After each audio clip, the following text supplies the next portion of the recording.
Yo, check guys. Nag-back read ako or something, nag-back view ako ng mga video ko sa YouTube.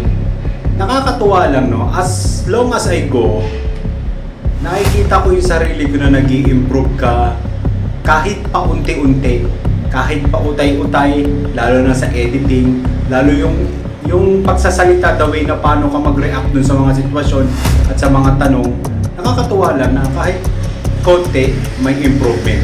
Yung iba kasi gusto magaling agad tayo. Kailangan natin kasing dumaan sa undergo ng process na tinatawag nila, na kung saan pangit sa una hanggang sa pangalawa, hanggang habang nagtatry tayo at nag-explore ng mga bagay na gusto natin matutunan.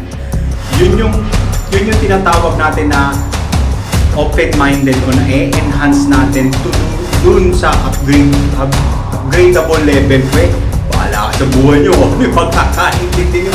Pero as long as na nag-i-improve ka, as long as nag-i-improve mo yung sarili mo, doon mo nakikita yung unti-unting quality.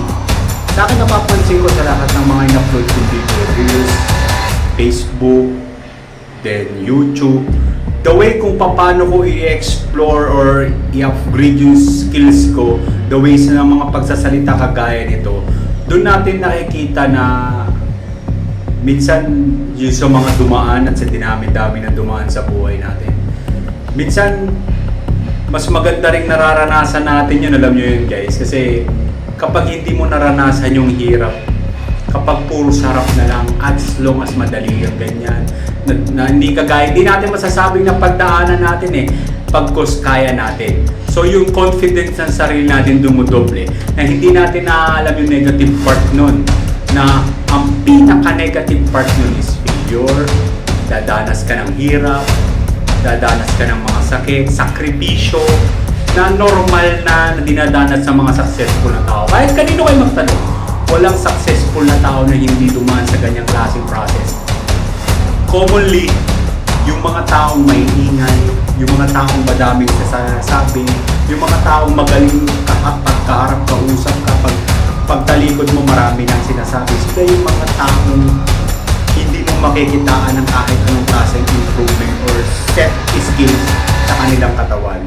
As long as mga bagang tao tahimik, nag-iisip, malalim ang iniisip, hindi niya iniisip kung ano yung ginagawa ng kapitbahay ko, hindi niya pinakikailaman kung ano yung buhay ng iba, yun yung mga taong nagiging successful in the end of the day.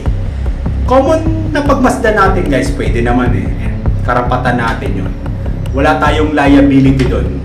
As long as wala kang tinatapakan na tao and continuous ka lang doon sa journey na gusto mong patunguhan, go, and that's good.